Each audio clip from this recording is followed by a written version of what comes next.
Үндэсний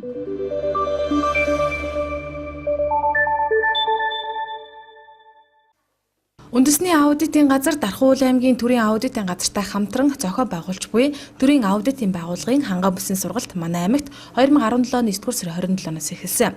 Сургалтанд Орхон, Сэлэнг, Эрдэнэт, Булган, Дархан Уул аймаг гэсэн 5 аймгийн төрийн аудитын байгууллагын 70 гаруй аудиторууд оролцож байна. За, манай үндэсний аудитын газараас 2017 оног хууль эрх зүйн шинжилэлт сахилга хариуцлагын жил болгож зарласан.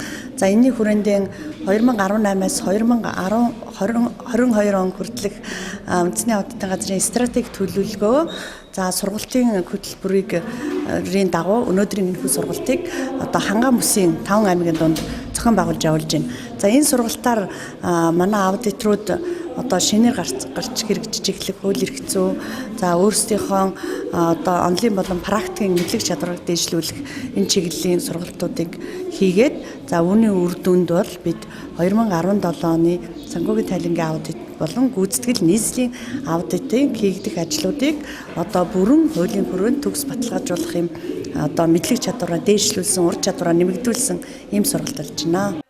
Дэлхийн банкны буцалгүй тусламжаар хэрэгжиж буй үндэсний аудитын газрын чадварыг бэхжүүлэх төслийн хүрээнд төрийн аудитын байгууллагын 2018-аас 2022 оны сургалт хөгжлийн стратеги төлөвлөгөө шинээр боловсруулагдсан бөгөөд үүнд үндэслэн албан хаагчдын ур чадвар мэргэжлийг дээшлүүлэх бүсчилсэн сургалтыг 5 бүсэд хуваан зохион байгуулж байгаа ажээ.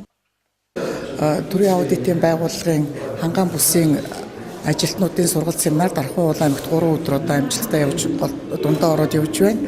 Ер нь бол төрийн аудитын байгууллагын ажилчдын мэргэжлийн тасралтгүй сургалтын хөтөлбөрийн хүрээнд бол 2 жил тутам ийм бүсийн сургалтууд зохион байгуулагддаг. Энэ сургалт маань одоо 4 жил завсарлаад байсан. Одоо энэ жил бол энэ удаагийн сургалт энэ хангаан бүсийн 5 аймгийг хамруулсан сургалт амжилттай болж өндөрлж байна.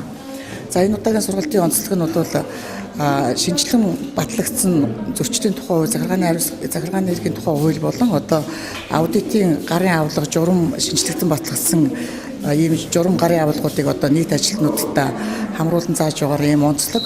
Мөн одоо санхүүгийн тайлангийн аудитэд автоматжуулсан системийг нэвтрүүлж Stavus гэсэн шинэ програм одоо сүүлийн 2 жил ашиглагдаж байгаа. Энэ Stavus програмд нь одоо шинжилэл өргөтгөл хийгээд энэ талаар бас ажилтнууд сургалт өгж байгаа маш их ачаал бүгдэлтэй болж байна. Тэгээ бид нар одоо энэ сургалтынхаа зохион байгуулж байгаа үндэсний аудитын газрын удирдлагууд Дархан Уул аймгийн төрийн аудитын газрын хамт олон бол маш сайн зохион байгуулсан байна. Манай аймгийн одоо нийт аудитор ажилтнууд бол энэ сургалтын ажиллагаанд маш ачаал бүгдэл өгөөд итгэв зүтгэлтэй санал солилцсон ийм сайхан сургалт болж байна. Энд нийт 5 аймаг, за дээр нь үндэсний аудитын газар оролцсон 70 гаруй ингээ аудиторууд сургалт семинар нь бол амжилттай үргэлжилж байна. Тэгэхээр энэ жилийн үед бол үндэсний аудитын газраас бүх шатны одоо аудиторын байгууллагуудыг сахилга хариуцлагыг дээшлүүлэх, хууль эрх зүйн шинтгэлийг одоо нэвтрүүлэх ийм жил болгож зарласан байгаа. Тэгээ энэ удаагийн сургалт хангаан бүсийн сургалт семинар бол одоо аудиторууд маань бол үнэхээр үр өгөөж өгсөн онлын хувьд, за дээр нь шинээр гарч байгаа хууль эрх зүйн хувьд одоо судалгаа хийх, таньж мэдэх, цаашид хэрхэн ажиллах талаар бол маш тийм шинэлэг, үр өгөөжтэй ийм сургалт болж байна гэж ингэж дүгнж байгаа. За тэгээд ер нь бол энэ үйл ажиллагааг бол үндэсний аудитын газар, Дархан Уул аймаг дахь төрийн аудитын газар ингэж хамтран зохион байгуулж байна.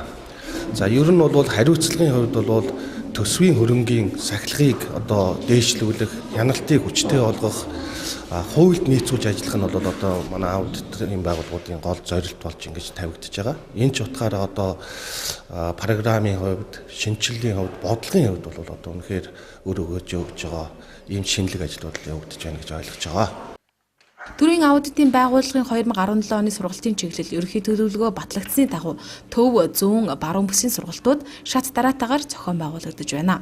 Сургалтаар онлын мэдлэг олгохоос гадна практикт дадлах, тодорхой кейсүүд дээр ажиллуулж харилцан ярианы аргыг ашиглан явуулж байгаамаа. Санхүүгийн аудитын залилантай холбоотой аудиторуудыг хүлээх үүрэг, аудитыг төлөвлөх, дотоод аудит, мониторинг хийх журам, шинжилэн батлагдсан тухай хууль дүрмийн танилцуулга зэрэг тусгаалсан хөтөлбөрийн дагуу явагдаж байна.